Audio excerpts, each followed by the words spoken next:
Mostly I'm going to be talking about the Roaring Twenties today.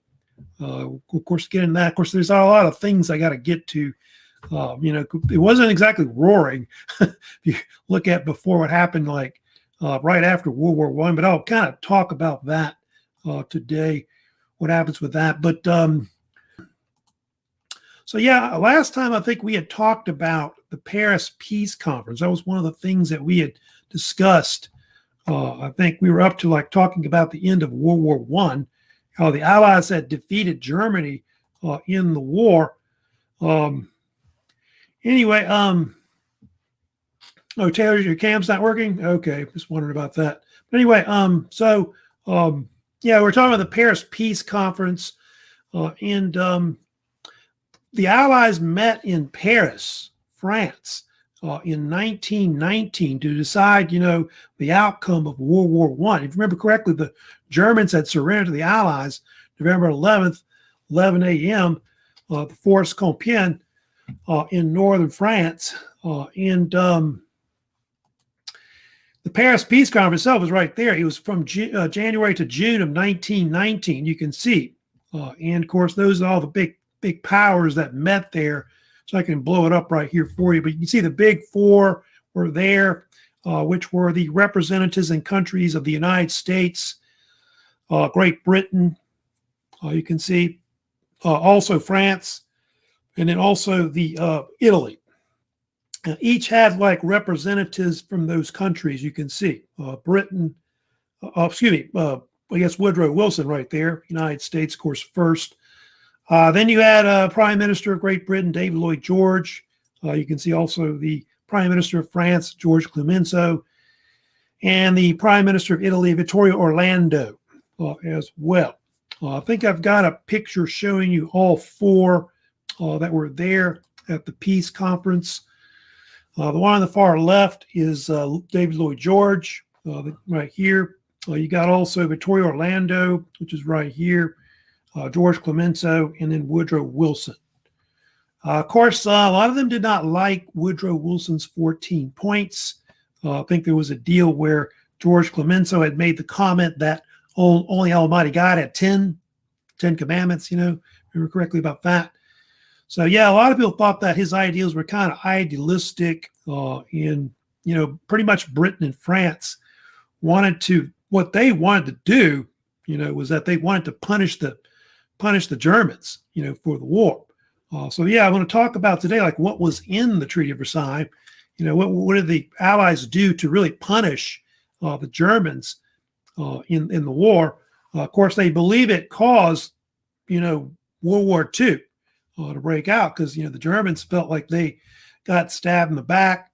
They felt like they couldn't end the war with honor and all that. These are some of the things that they, of course, did with the Treaty of Versailles, which was signed on June 28th, 1919.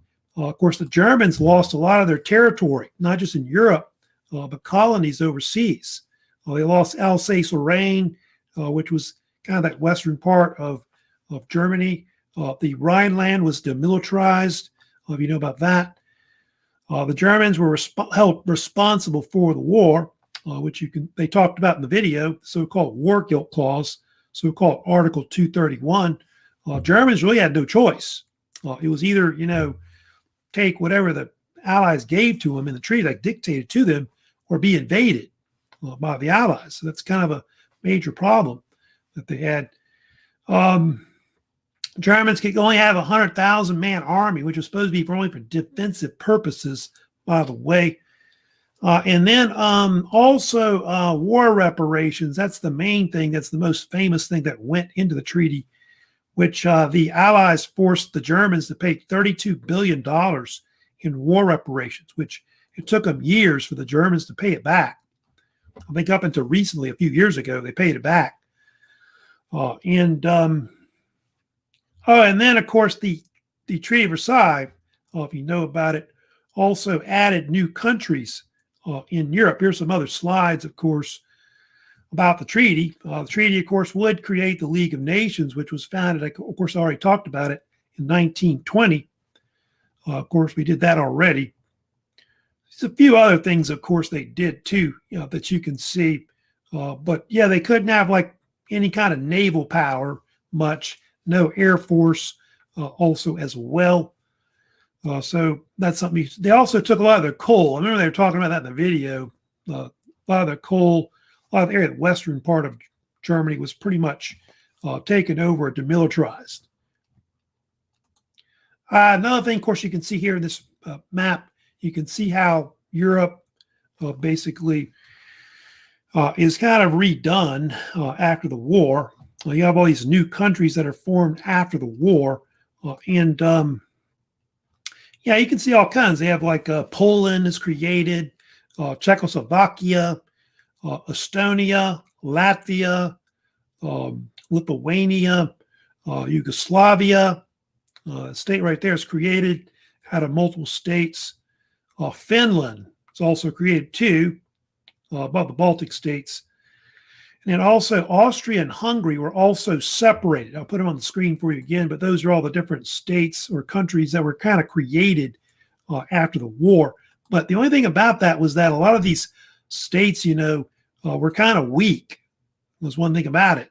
And of course, it did lead to enable the Germans later after the war, after World War I, to eventually start gobbling up all these territories. In fact, Nazi Germany will take over most of Eastern Central Europe eventually. Soviet Union gets it back later and takes most of it back during the Cold War. Total casualties of World War I. That's, of course, another thing that's very famous about World War I. So, yeah, 9 million soldiers, or almost 9 million, died during the war.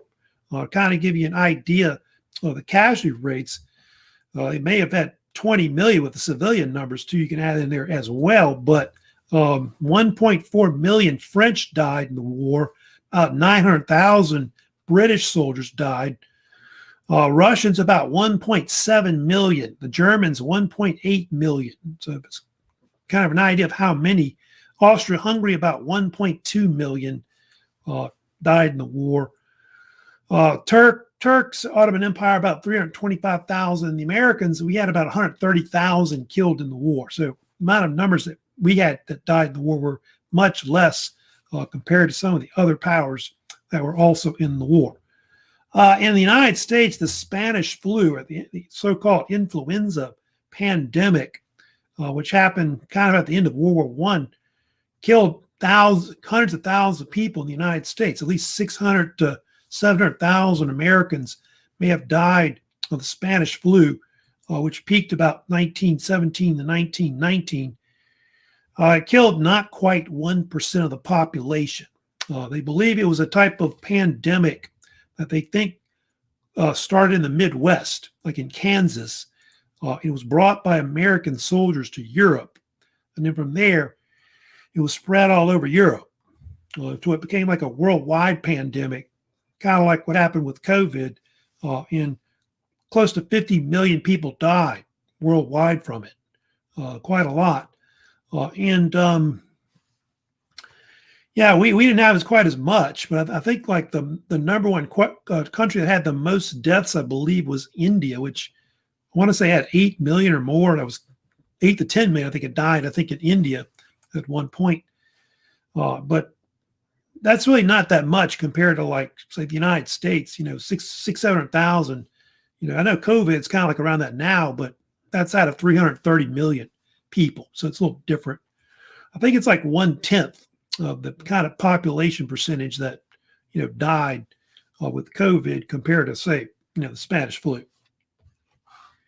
Oh, why was it called Spanish flu? Well, apparently the Spanish were one of the very few countries that actually India may have been 20 million. I'm sorry, I got the number wrong there. Could have been. It's a lot. I don't know if it's that many.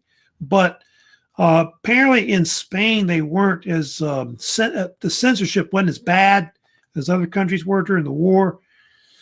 And so a lot of people knew about it, and the King of Spain got it too. And so people started calling it Spanish flu, but they didn't start it. Spanish, if you wondered about that.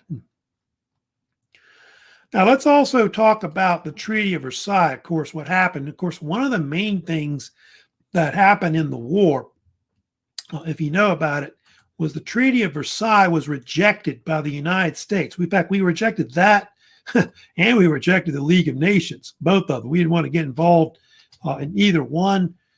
And the fact the U.S. Senate for years refused to ratify it. In fact, I don't think we ratified the Treaty of Versailles until, like, I want to say 1923, I think under Calvin Coolidge. And the reason why was that, a lot of the United States, like people in America, like the politicians especially, did not really want to get directly involved with Europe's problems after the war. Let them deal with it, that kind of thing. And it also was another problem. Another reason, too, was the fact that Woodrow Wilson, when he went to Europe, didn't bring any Republicans with him. And so the Republicans were all miffed about that. And a lot of the senators, like Henry Cabot Lodge, that was in Congress, refused to support it. And so it wasn't ratified. So that's basically what happened with that. And Wilson came home and he tried to do this cross-country tour, speaking with people to try to get it passed. And what ended up happening, you can see there, he had a stroke in October of 1919, and he ends up with a stroke. And so he becomes incapacitated from the rest of his presidency from 1919 to 1921. He pretty much doesn't really do anything. In fact, they say his wife, pretty much Edith Wilson, ran the country secretly during the whole time. And at the time, they didn't have the 25th Amendment and all that to replace him. They could have just, if they had that, they could have just put in the vice president or whatever. And so Edith Wilson, they say, became the so-called secret president, they always say. In fact, kind of like this acting president for Wilson. So in a sense, she was like, they say there's never been a female president. She kind of was, but indirectly. Not elected, but pretty much the one that was running the country, more or less. So yeah, that's kind of what happened at the end of Wilson's administration. Kind of went out with a whimper, I guess you could say, at the end. Here's some other slides, of course, talking about the casualties of war. So yeah, it wiped out a lot of European men. 62% of all European men fought at some point in the war. God, 1 in 8 young men in France died.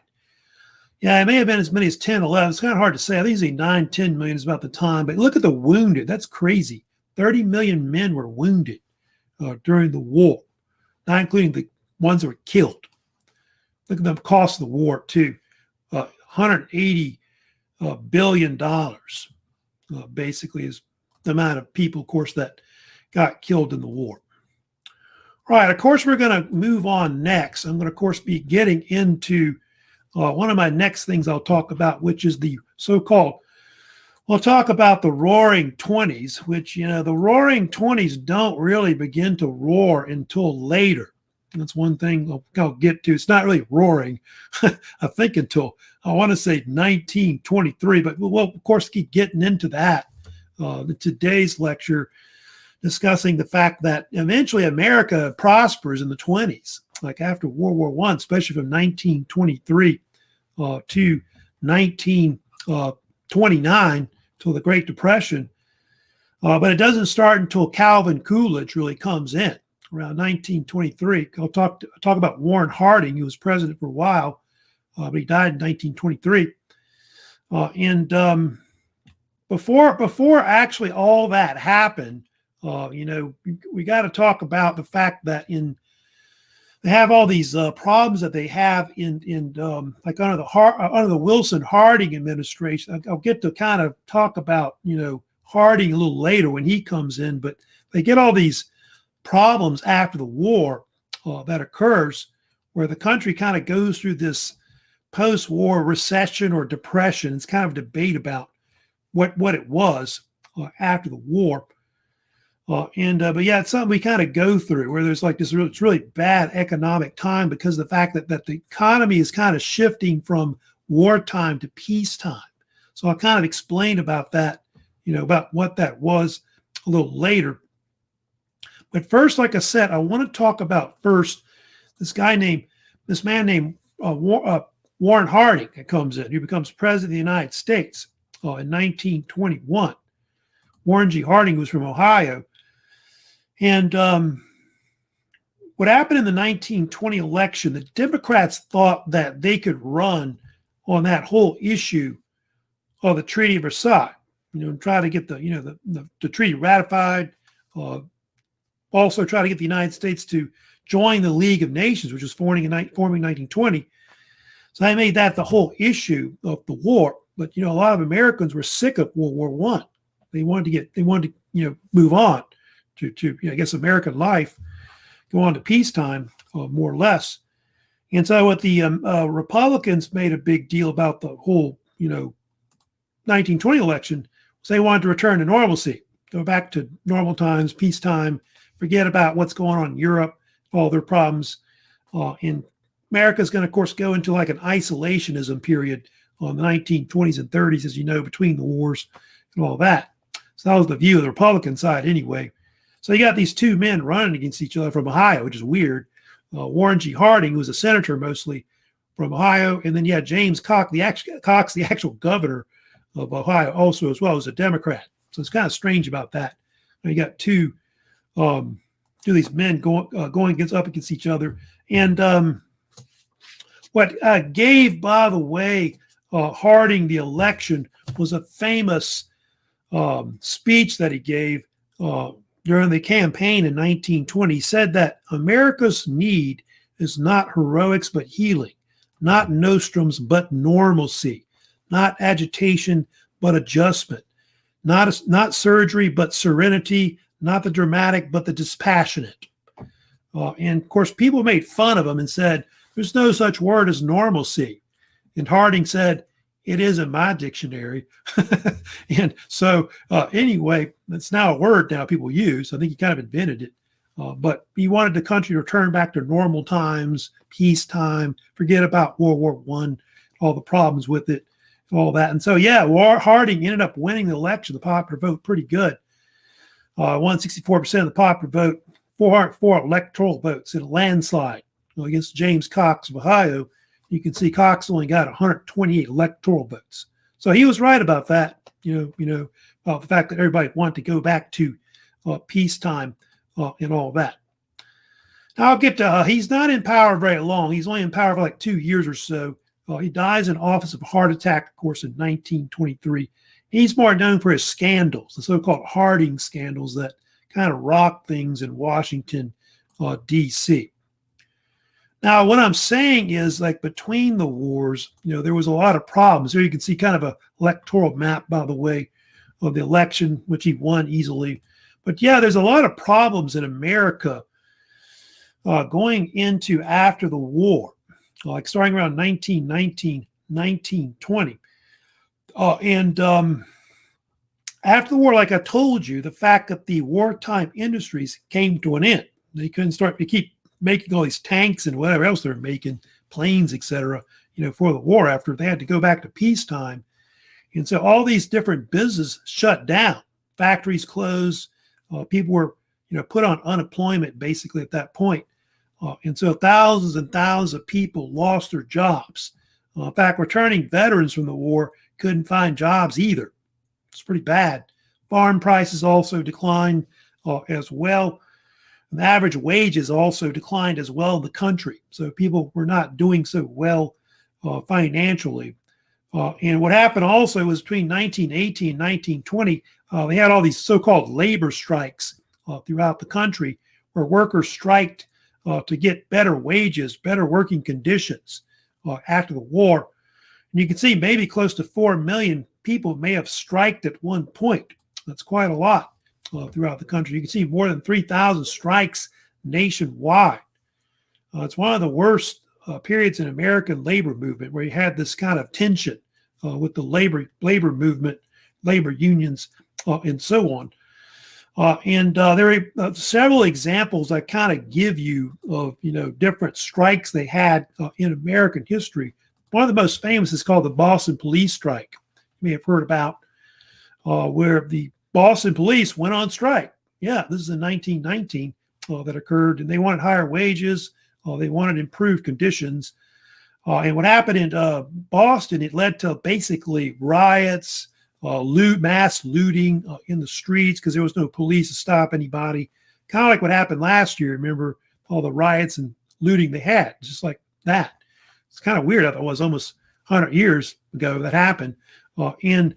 Anyway, Calvin Coolidge, who was the governor of Massachusetts, he had to bring out the National Guard to crack down on it. And he fired the actual Boston police force and hired new police because of that. And he made a very famous statement. He said that there is no right to strike against the public safety by anybody, anywhere, anytime. That was his, of course, famous quote, which, by the way, made him later vice president, like under Harding when he was running for office. And so that is what got him into office in Washington and later president. And of course, we'll talk about Coolidge later, Calvin Coolidge. He was a man of little words, if you know about that. He was called Silent Cal. He didn't say much. But some quite famous quotes he was kind of known for, which I'll talk about some more later. Also, they had the United Mines Workers Union, too. They struck, too, around November 1919. John L. Lewis, who's the head of it, decided we got to strike again, get better conditions, wages, and all that. So they went on strike, too, but it was nationwide. It was kind of bad. So that's in the winter, 1919, when this is all going on. And so, yeah, you had that one going on. They also had an AFL strike, too, of the steel workers as well, all across the United States. More than 300,000 steel workers went on strike because they wanted better working conditions. Also wanted shorter work days as well. I think they wanted like 9 or 8 hours, something like that. Actually, they want 6-day week. I think 8 or 9 hours a week or something like that. That's what they wanted. And some of the labor violence turned violent, like Gary, Indiana. They had violence break out where they had to bring in like police or National Guard to break things up. So it was pretty bad after the war.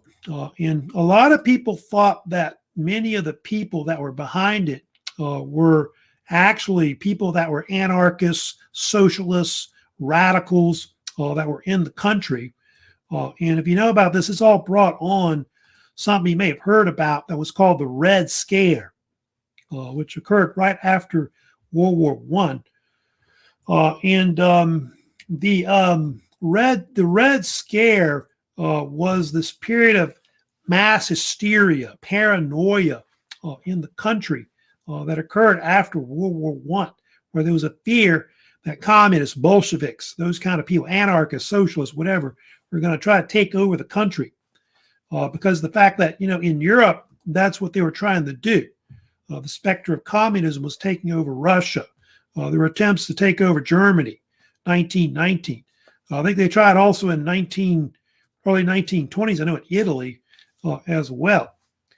It's what later brought on fascism, which was a type of right-wing political ideology that was anti-socialist, anti-communist. So what happened was under President Wilson, who was still in power, by the way, 1920,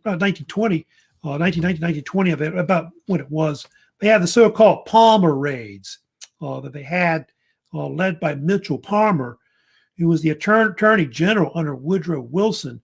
And what happened was they conducted these raids across the whole country where they began arresting people that were considered radicals. You can see all kinds of people, socialists, communists, anarchists. And many of them were deported. They took a lot of these people and they deported them like the Soviet Union, which I think they started doing in 1919. And there's this famous story where the U.S. government borrowed the ship called the USS Buford. And they basically put about a couple hundred people on there. They shipped them to the Soviet Union. And it became known as the so-called Soviet Ark or Red Ark. You may have heard that story about that. And so, yeah, anything that was kind of radical, they kind of cracked down on, pretty much, in pretty much, America at the time. Oh, a lot of people don't know about this, but the Red Scare caused the rise of the second Ku Klux Klan. It did, which was more of a nativist type organization this time, not just geared against blacks, but it was geared against people that were it was anti-Catholic, mostly anti-Jewish, anti-Semitic, but it was geared more towards immigrants that were coming to the country that were not like Protestant. And so you had a lot of people that joined the KKK, pretty much America-wide, across the whole country, which had millions. I thought it was like 12 million or something like that were in it at one point across the United States. But it faded when the Roaring Twenties started prospering, more or less. It produced a lot of hatred towards mostly people that are anti-Italian, anti-Irish, because they were all Catholic. And that brought on something that's very famous in American history. If you look at these two men here in this picture, that's Sacco and Vanzetti. That was a famous trial that happened in basically that period before the Roaring Twenties, 1920. Sacco and Vanzetti were these two Italians that they think were anarchists, I believe, who had been accused of robbing a shoe factory in Massachusetts, and they killed two men, and they were put on trial. And of course, a lot of Americans in American history think that they were given a bad trial because of the fact that they were foreigners. They were Italian. A lot of people didn't like Italians. They didn't like Catholics, and I guess it was bad. They were anarchists, I think, on top of that. And so a lot of people think they were given like an unfair trial. Basically, they were found guilty. It was a very quick trial, too, by the way. And they were sentenced 1920, and then they were executed about 7 years later for the crimes, 1927. And then some people think they were innocent. There's also a theory that maybe one of them was innocent and the other was guilty. That's kind of speculated still today, but it was definitely an unfair trial because of their background and because of the so-called, Red Scare that was going on at the time. Another thing that's very famous right before that time period, which is kind of like another problem they had in American history, which was the so-called Scopes trial that kind of happens in the 1920s as well. You may have heard about this. John T. Scopes versus the state of Tennessee became a very famous trial in American history in the 1920s. What happened was there was this biology teacher in Tennessee named John Scopes who was found guilty of teaching the theories of evolution or Darwinism in school. And I guess in high school, I guess it was. And apparently the Tennessee, like their state government, had passed an act that was called the Butler Act, which said it was illegal to do that you had to teach basically biblical stories like creationism on how things really, they believed the earth started, not what Darwin said, in England. And so it became a sensational trial, if you know about this. Where they had these two famous lawyers that participated in it, which were William Jennings Bryan, who had previously run for president before as a Democrat. He was the prosecutor in the case. And then Clarence Darrow was on the other side. He was the defense attorney trying to prevent Scopes from being found guilty. And what happened, he was actually found guilty of teaching it. He had to pay a fine. I guess he was fired from his job. And so, it's kind of interesting for that time period that, you couldn't teach things like that. But at the time, you're looking at the same time period as the Red Scare that was kind of going on also as well. So I guess it won't be until like more modern times where it becomes more obviously, the norm to teach that now, of course, like they do. All right, of course, I'm going to move on today. Like I said, I'm going to, of course, get into, talking about the so-called Roaring Twenties that comes in afterwards. And, of course, this is the so-called post-World War I era that we're kind of still into at this point. Of course, one of the first things I'm going to talk about, with the so-called prosperous, Roaring Twenties is that, like I said, it peaks. It doesn't last long. It's like 6-7 years that it actually lasts. 1923 to 1929. I'll get more into Calvin Coolidge, who he was and all that. But one of the things that's very famous, about the Roaring Twenties is, of course, the fact that they did something that they'd never done before in American history. You know what that was? They banned alcohol, the so-called Prohibition era, as they called it, that happened in the 1920s. That was all because of the ratification of the 18th Amendment. This is something that they had been developing on since the 1800s because of the so-called temperance movement that occurred. And it wasn't just that. It was also because of World War I that caused, they believe, prohibition to be created. And a lot of it was because of the fact that we were fighting in Europe and we needed the grain to feed people in Europe, civilians, troops, and all that. And so they decided that they needed to ban alcohol to do that. And so that led to the 18th Amendment being created. And they called it later the so-called Noble Experiment, which lasted about 13 years. And so for a long time, for 12, 13 years, more than a decade, they prohibited the making, selling, and transportation of alcohol, which is pretty much what the 18th Amendment said. But it didn't say anything about drinking it, believe it or not. There's nothing in there about it. And so anyway, I'm going to show a little short video, of course, on, the Roaring Twenties in Prohibition. One of the things that's, of course, very famous, about Prohibition is it led to the rise of organized crime, the so-called mafia that you've probably heard about in American history. So I'll kind of go into a little history of that real quick for you. I like that little at the end. I paid my tax. So anyway, Prohibition. Yeah, it's hard to believe. They banned like something like beer, was banned in the country, Shiner Bock, but but any kind of alcohol, beer, wine, liquor, didn't matter what it was, of course, was banned in the country. They had what they call the Volstead Act, of course, which of course came out. They talked about in that little short video where basically it was the act that enforced, prohibition.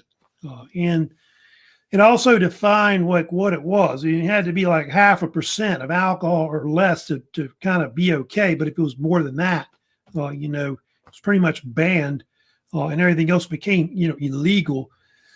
And they had different people that were divided about it. You had people that were like, people that were for it, that wanted to keep, alcohol legal, were called wets. And then those that were basically, that were for prohibition, of course, were called dries. And so today, like in America, if you go around the country, there's still places in the United States where you have what they call a dry county, where you can't buy alcohol. That's kind of a remnant of prohibition. Also, you have what they call like an ABC store, where you go into a store and you basically buy alcohol there, and you can't buy it in a regular store. It's kind of weird, but some places are like that. I think in North Carolina it was like that. I've been there before, where it was kind of like that, more or less. Enforcement proved impossible. So you have all these deals where secret bars, basically sprouted up everywhere, like in just about every city. Can you imagine like New York City or Boston or Chicago? They probably had thousands of these speakeasies that were everywhere, where you could, get a drink. Why do they call it a speakeasy? Because like usually there would be a password to maybe get in to this secretive bar. Here's some, by the way, cause and effects of it, also of prohibition. So you can see all these people that wanted to basically ban it, religious groups and reformers.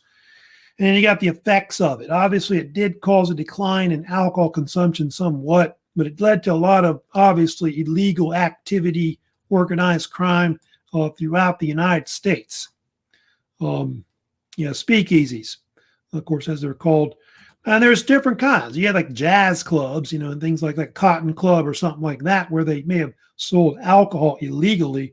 They also had these little low-ender dives that were like, you ever heard of a blind tiger or a blind pig? These were basically like these bars or places where you could get alcohol for like the lower classes. And usually they would show like an animal, maybe like a pig that has one eye or something like that, or something wrong with it. And you would pay for it to see that, and they'd give you some alcohol for free. But a lot of people, they couldn't afford that. They got moonshine, bathtub gin. There was even this stuff called Jake that they had. It's called Jamaica ginger extract. It was awful. It had some kind of synthetic stuff in it, and if you drank it, it would actually cause your limbs, like your legs, your arms, to become paralyzed. In fact, people that got what they call Jake leg. Their legs were paralyzed. Of course, prohibition was big in a lot of the bigger cities. Of course, you probably heard about a guy named Al Capone, who, of course, practically built an empire off of illegal booze in the country, which was something like millions of dollars that he made. And so organized crime became big, like in places like New York City, Chicago. Those were probably the biggest ones overall. So yeah, terms like rum runner, bootlegger, those become synonymous, pretty much with organized crime for men like Al Capone. He was called Scarface, by the way, because he had a scar on the side of his face from a knife cut. And his organization practically controlled Chicago. It got so bad that they controlled all the police, they controlled all the politicians. They even started killing off all the rival gangs, especially the rival gangs like Bugs Moran they talked about. And so mob violence was pretty much the say in Chicago. They had a lot of people get killed every day, gunned down. But Capone later was brought down by the federal government for not paying his taxes. Like that guy said at the end of the video, I paid my tax. Well, he didn't. He didn't pay his taxes. And apparently the Treasury Department, which was under Elliot Ness, later got him on that for not paying his taxes. In 1932, after a trial, he was later put in prison. And Capone's one of those famous gangsters, that ended up in Alcatraz at one point, California. Infamous prison you probably heard about, island prison. But prohibition eventually did end. They eventually got rid of it, of course.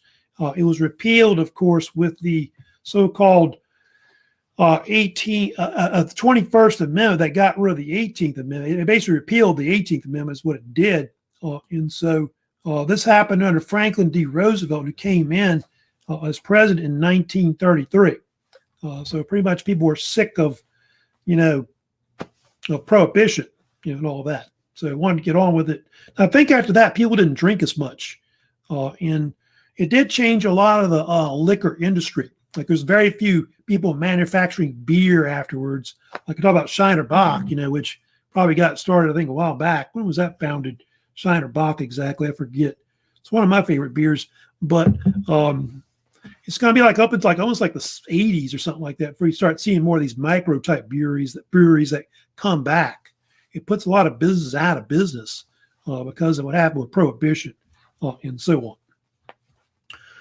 All right, moving on, let me also talk about, of course, one of the things that happens, of course, in the early 1920s, which is the Harding scandals that rocks his administration in Washington, D.C., which you can see there. The so-called Harding scandals. It's one of the most corrupt in American history, by the way. I think it's up there with USS Grant's scandals that occurred, of course, we talked about after the Civil War. Harding, by the way, is considered one of the top 10 worst presidents in American history. I think he might be number one. At least he's up there somewhere, they believe. And he had numerous, of course, scandals that broke out. One of the most famous is the so-called Teapot Dome scandal that occurred. And the Teapot Dome scandal was a scandal that was involved, you can see there, a man named Albert B. Fall, who was basically the Secretary of Interior. And apparently what he did was he allowed oil companies to come on what is federal land and basically drill for oil. So he gave them drilling leases in return for money, like for bribes that they gave him. And the amount of money that he got was something like $385,000, or almost $400,000 in money. And so what happened was eventually he was investigated by the U.S. Senate in 1923. That's when it came to light.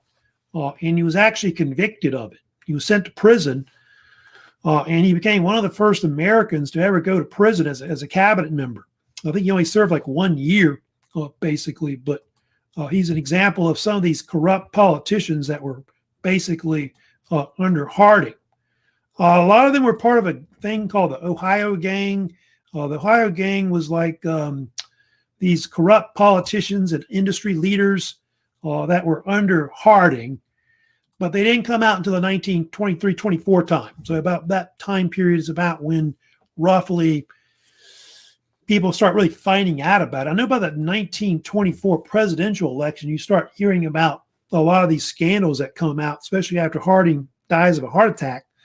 And that guy you see in that picture with Warren G. Harding on the left, that's a guy named Harry Daugherty, who was his attorney general.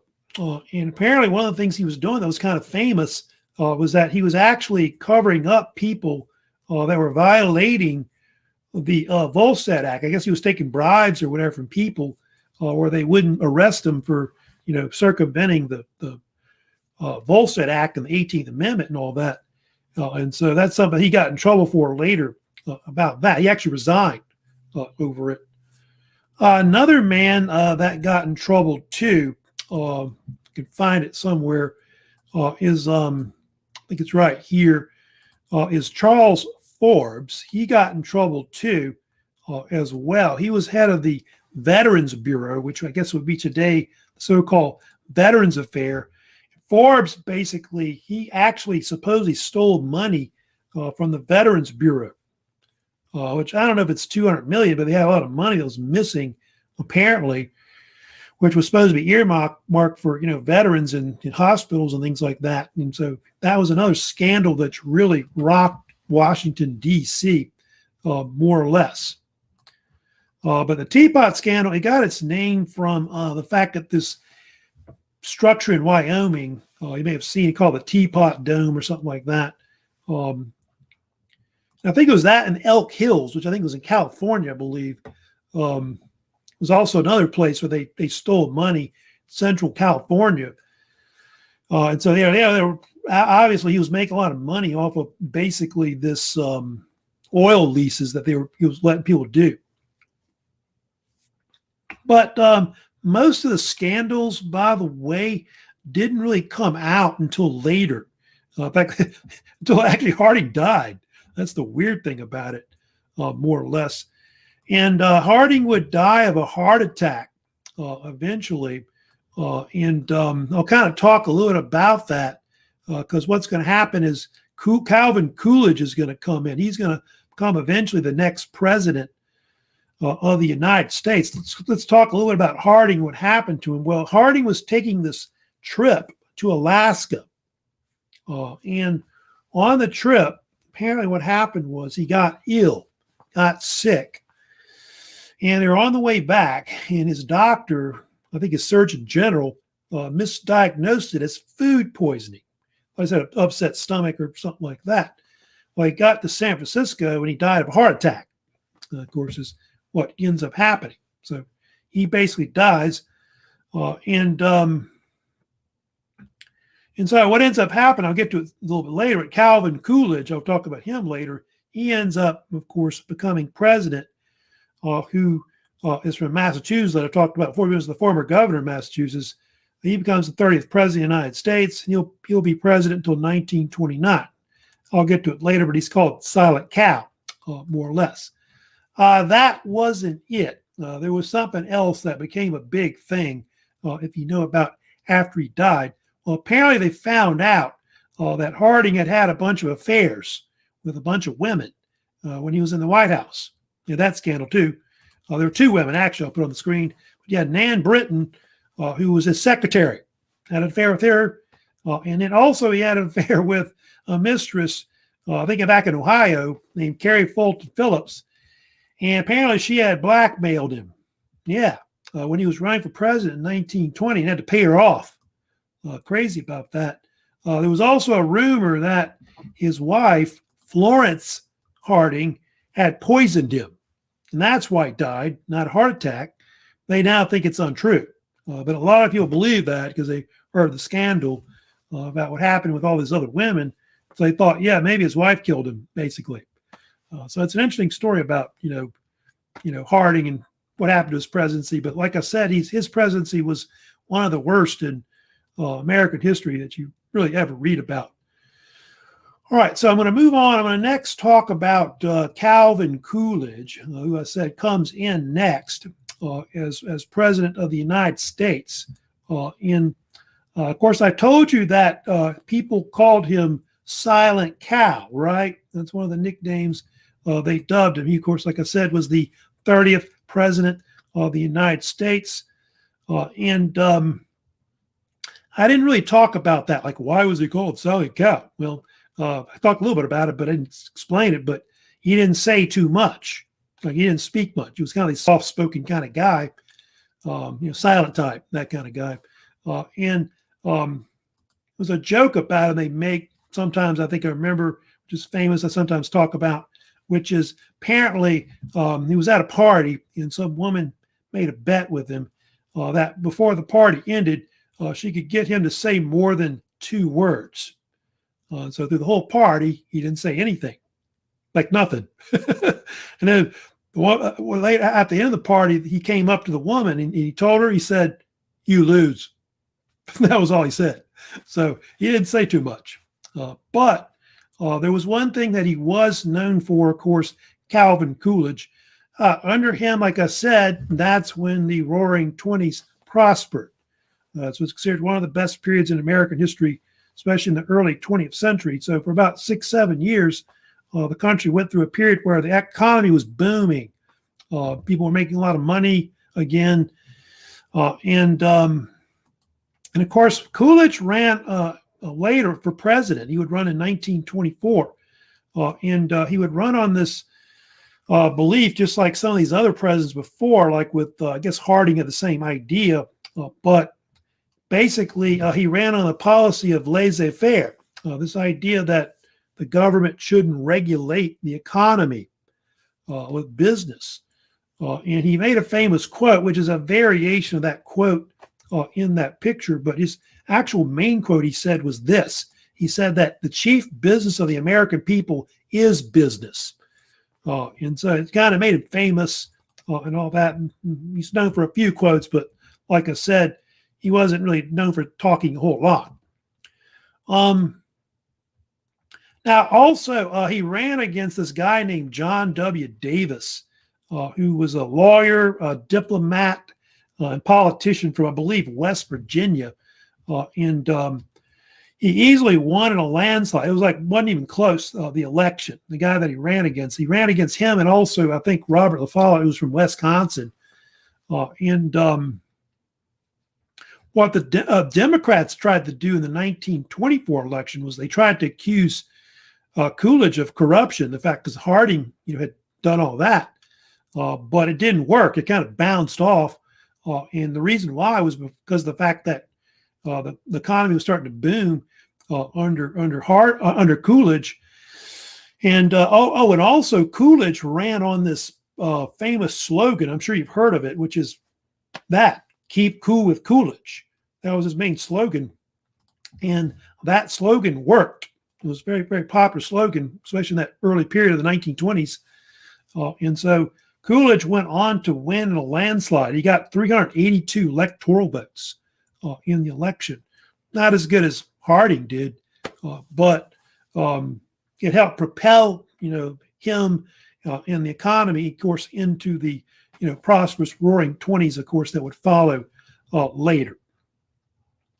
And that's the next thing I wanted to get into. I wanted to talk about, the popular culture of, the Roaring Twenties. That's something that's, very famous, about the 1920s, is all the different culture that, of course, they're known for.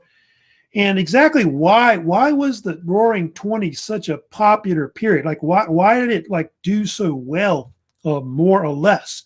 Well, if you look at that picture there, you can see it was a combination of cultural changes that were going on in the United States.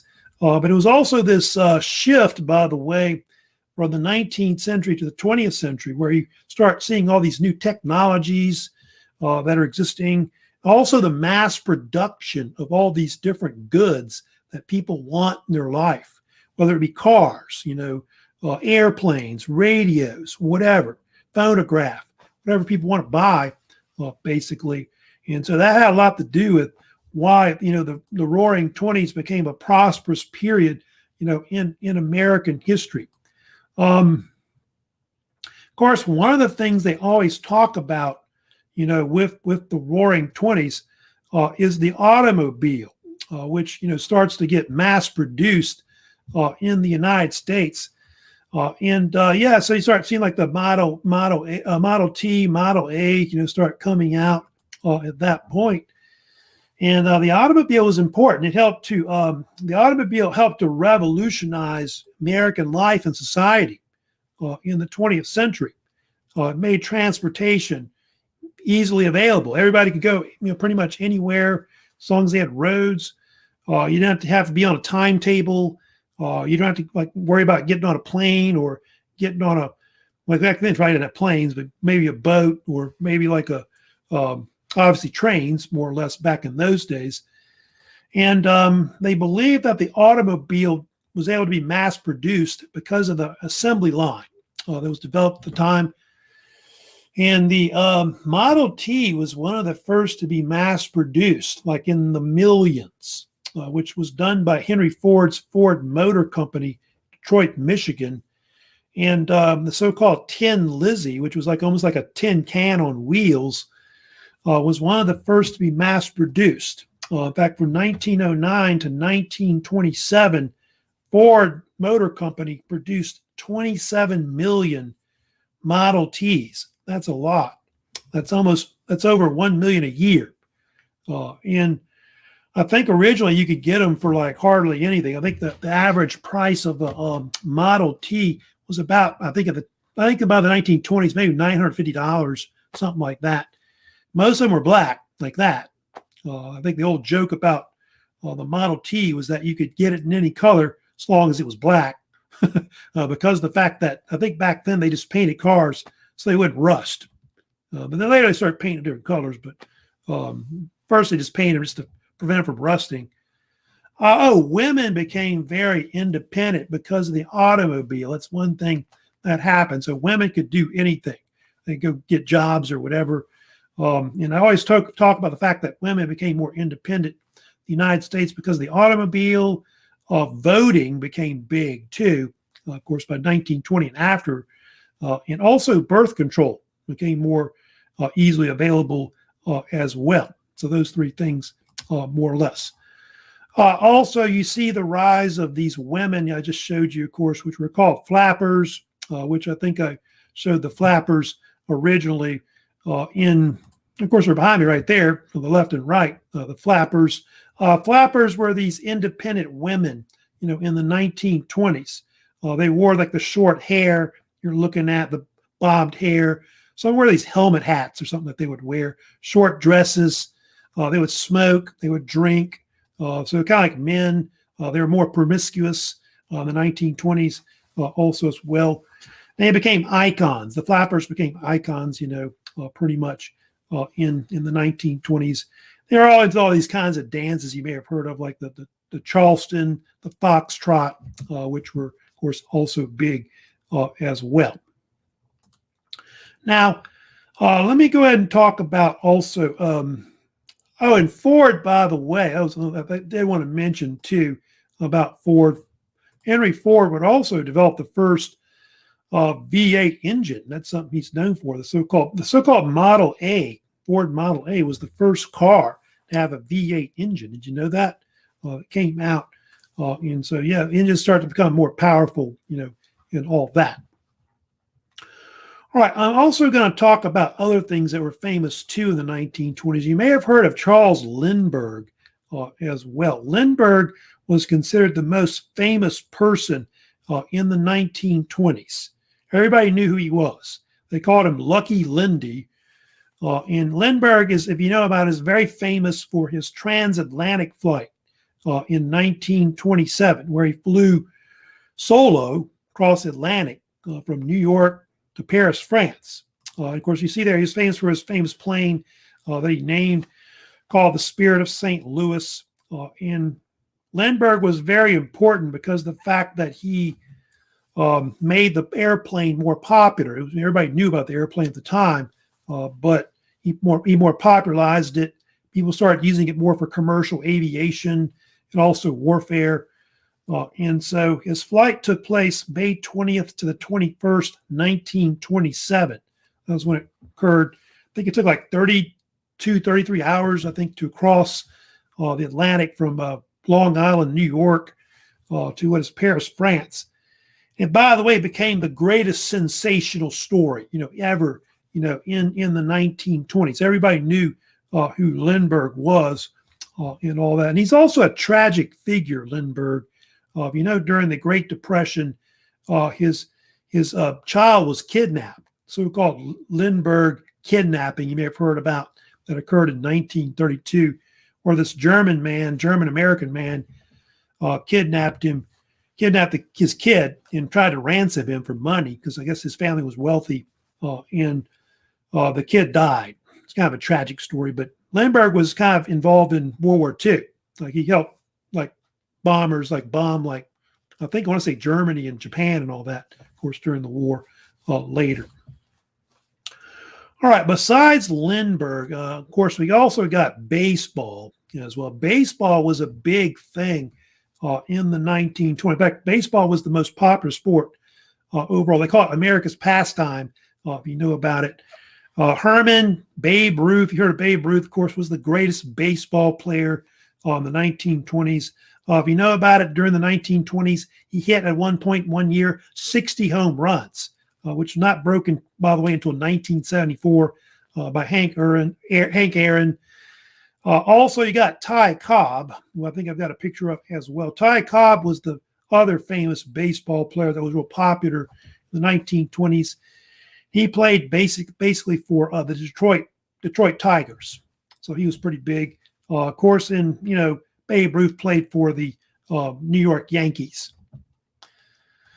Besides, you had baseball that you had as well. Another big sport that took off as well, I wanted to mention, was football. Yeah, football was probably the other big sport that started to come out. That and boxing was real popular as well.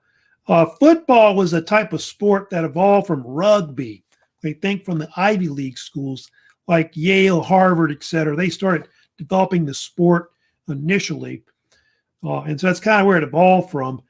And over time, it became real popular in the United States. At first, it was college football.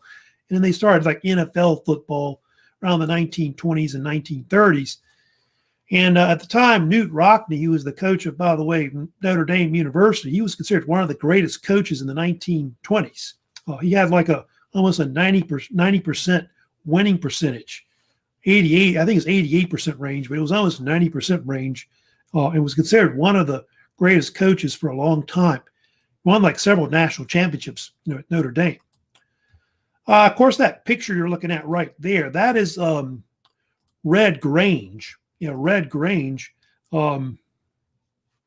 And Taylor's asking me a question about rugby. Yeah, a lot of teams have rugby today. I think Louisiana State University in Baton Rouge has a rugby team, but they're not as popular today anymore. So rugby's not a big sport anymore. It's more popular like in Europe, Australia, probably South Africa and other countries, throughout the world. So it's not very popular. It's more of like a British type sport, or something like that, like soccer or football, or what they call football in Europe. But Red Grange was considered to be one of the greatest football players in the 1920s. They call him the Galloping Ghost because of the fact that he they couldn't tackle him. And he rushed for something like over 3,300 rushing yards in college, like in 20 games, which is pretty good. And that's, I don't know how much that is. That's pretty good for that time period. He actually went to the University of Illinois. But if you know about Red Grange, he was one of the first actual football players to turn pro. You see all the time that going on. And he was the first, of course, to do that. And I think he may have played baseball, too. A lot of these guys played multiple sports and all that. However, there was this other man you may have heard of named Jim Thorpe. He, of course, was also very famous in the 20s. Jim Thorpe was considered to be one of the greatest athletes in American history. He played multiple sports: baseball, football, basketball, track and field. He was an Olympian athlete, like won the gold medal at the Olympics at one point. Decathlon, pentathlon, things like that.